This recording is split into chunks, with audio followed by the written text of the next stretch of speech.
এই রোডটাকে of road বলা যেতে পারে।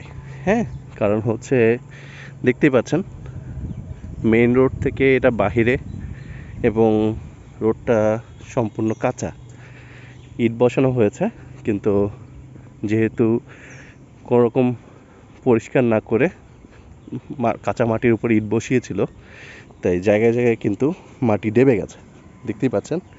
তো এই রোডে বা এই টাইপের রোডে কোন ধরনের বাইক চালানো যাবে বলে আপনার মনে হয়?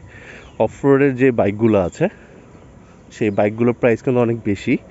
এখন নতুন কিছু বাইক এসেছে, নতুন একটি বাইক দেখলাম লিফানের, যেটা অফ রোডিংয়ের জন্য আমার মনে হয় ওয়ান অফ দ্য বেস্ট হবে। লিফান আছে, তারপরে হোন্ডারও কিছু বাইক দেখলাম। আপনার মতামতটা জানাবেন।